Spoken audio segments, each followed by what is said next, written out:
On today's episode, we're going to tackle the second half of my overall topic concerning US stereotypes. The last episode, we talked about the stereotypes that fit me, and this week we'll tackle the ones that don't.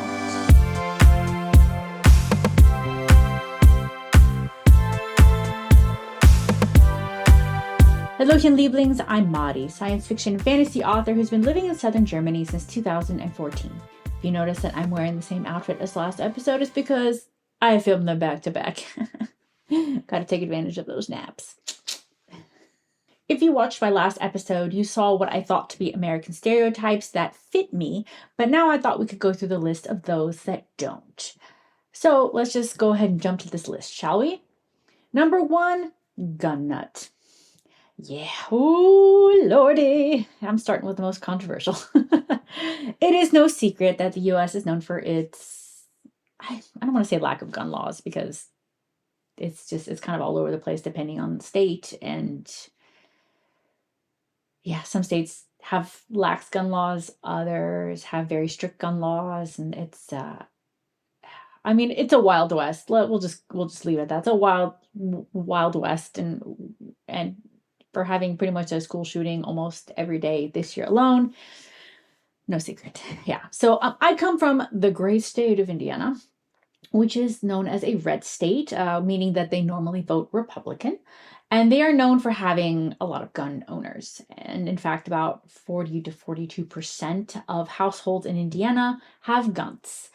They are ranked as the 21st highest state gun ownership. So like with 40-ish, we're kind of in the middle, just to give you an idea of the ownership demographics of the states.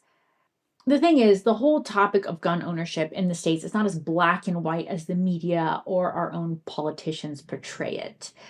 I come from a family of gun owners, and frankly, none of them are what you would consider to be gun nuts. They have great respect for their firearms, and most are actually educated on said firearms. And of course, there are plenty of the states who fit that stereotype. Of course, the stereotype comes from somewhere, right? The whole conversation is too nuanced to condense into this episode.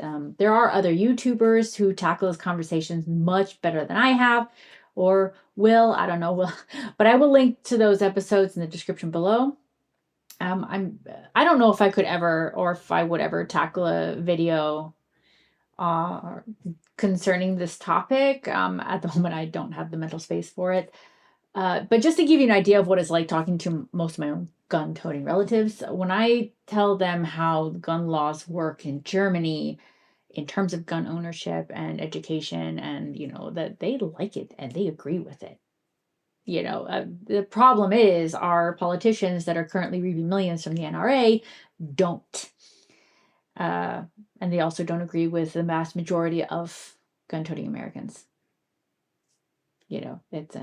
It's a lot, but yeah, that doesn't fit me. Number 2, ignorant of geography. If you're new to this channel, hiya! I am American Peruvian, American dad, Peruvian mom, so I had to know the geography outside of the US because, well, my mama didn't raise no fool. But if I had a nickel for every time an American thought Peru was part of Mexico, let's just say I would have a lot of nickels. It drove me nuts growing up, having people not know where Peru is. We all took the same history classes and geography classes. How do you not know this? But it does come down to a lot of our US-centric education, which I talked about in the last episode. And yes, it is getting worse. There is a common trope on social media of Europeans interviewing Americans, asking them where certain countries are or their capitals, and these Americans never seem to know the answer. But I will admit, with some of these videos, there's usually a cut between question and answer, so it makes you question how it was edited to begin with, because, yeah, there could be, there are Americans who do know their geography, but at the same time, the stereo does come from somewhere. There are a sad number of my fellow Americans who literally suck at geography. So, oof. Number 3, identifying as your state you come from, not the whole US. Let me explain that one. So it's quite common for traveling Americans, especially, say, the ones who come to Europe, because I see a lot of Europeans complain about this. to identify as their state, meaning when asked where they are from, they answer with their home state and not just the States or the United States or America. And apparently this angered European TikTok because I saw way too many videos complaining about this. And I did not realize this was a hill to die on, but it's on the list. The thing is, when I was growing up, my mom would send me to Peru by myself for the summer. I went to school with my cousins, I went to the beach, I made friends, and most of those new friends had no idea that Indiana was a state, nonetheless, where it lies within the continental United States.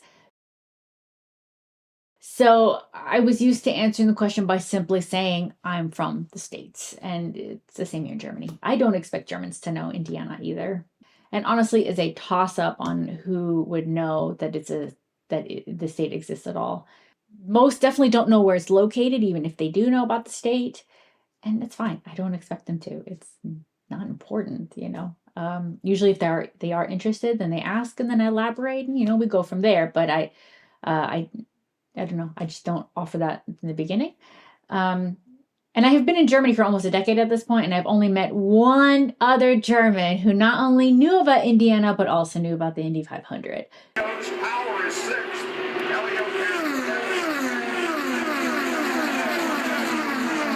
So, and he was actually one of the doctors at the hospital where I gave birth to my kids. So that was recent.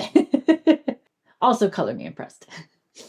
On European TikTok, so you have the people complaining about this, and then you'll see Americans counter and try to justify why we answer with our state. And I've seen responses like, we are used to answering thus because when we're in the States, that's the most appropriate answer. Or the US is so big and each state is like its own cultural bubble within the country. So we identify as our region/state because it gives more insight into who we are.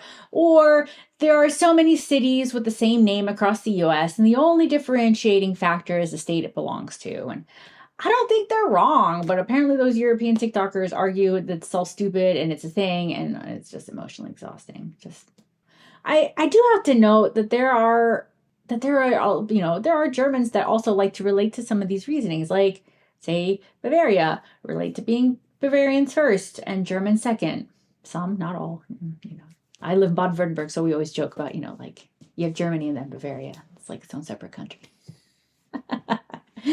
Or the fact that Germany also has several cities with the same name, but instead of city comma state, like in the US, a lot of German cities, it's city preposition nearest body of water. So you have like Frankfurt am Main, Frankfurt on the Main, or on the Main River, or Hohenburg ob der Tauber, Hohenburg above the Tauber River. Like I said, I just thought it was a weird stereotype to harp on, but like I said, there was big like swell of it for a while on TikTok, so of course I have to talk about it. Number 4, monolingual. So my first language was Spanglish. My mom spoke only Spanish, my dad English, and so what came out of my mouth was a mixture of the two. And we're doing the same with my kid. I actually already did an episode on this, on what language my kid's going to speak, but she will be trilingual, and that's going to be fun. I speak English to my child, my husband, and my mother-in-law, who lives with us, speaks Hohenloisch, which is the local dialect. And we also video chat with my mom every day, and she speaks in Spanish. And when my dad happens to be around, he will, of course, speak to her in English. And I am dying to know what's going to come out of that kid's mouth when she finally starts speaking. And while the majority of Americans are monolingual, that is rapidly changing. So that is a stereotype that is quickly becoming outdated. And the number of people in the United States who spoke a language other than English at home tripled. So from 23.1 million, like 1 in 10, in the 1980s to 67.8 million, so 1 in 5 in 2019. So, and that's according to the most recent, well, not most recent, but 2019 US Census Bureau report. And that's just within my lifetime. So I'm very intrigued to see how that's going to continue to grow within my child's lifetime. I think a lot of people forget that the US is a country of immigrants. So there will be plenty of Americans who do speak more than one language. Number 5, religious fanatics. Ooh, goodness gracious, those people. Yeah, you're going to find fanatics in any religion and in every country. But of course, the American ones are well known. Yeah. I do remember Haley Alexa's episode where she talks about that how a lot of churches take over the social programs that the government in Germany would likely do. So, like a good example is preschools. So in the States, they're preschools, and in the Germany, they're either kindergarten or kitas. When I went to preschool from ages 3 to 5, or kindergarten in Germany, it was actually in a Lutheran church. And the daycare I went to after school, as I would like until I was about 10, lived in Jamestown, that was also run by a local Christian church. And there were several summer camps I went to as a kid were also run by churches. So for most Americans, it's so easy to have a connection with the church because, like I said, that's where a lot of community building and a lot of social programs are funneled through. And I mean, obviously there are other religions in the States as well. So there are many opportunities for kids to grow up with positive relationships with their religion and church community. As opposed to here in Germany at the moment, like I go to church pretty regularly and I don't see kids in my church. Like it's like you have to wait till they're a certain age or something. I don't know. It's what it feels like. It's what it feels like. I, on the other hand, always went to church regardless of how young I was. And in churches in the States, you have separate rooms for moms with babies so they can go if the babies are being a little fussy or if they want to nurse or whatever. And so they can still, be a part of service and not have the kid like distract from service. So that's another video in and of itself. So maybe I'll tackle that one later. But anyway, my mom is a very spiritual woman whose religion is very important to her. So we went to church every Sunday. And of course, I went to Sunday school and I was an altar girl. And I never considered myself religious. And the church was just something I shared with my mom. And then once I moved out of the house, I rarely went to church. I was so used to going with my mom that when she wasn't around, I didn't feel motivated. And being Catholic, I do have my issues with the church as a man-made institution, and you could probably guess what those are. But I found myself coming back once my kid was born because it is one of the few things I can share with her that has a community here in Germany. So while I don't consider myself a fanatic, church was something special between my mom and I, and it is something I would like to share with my little one.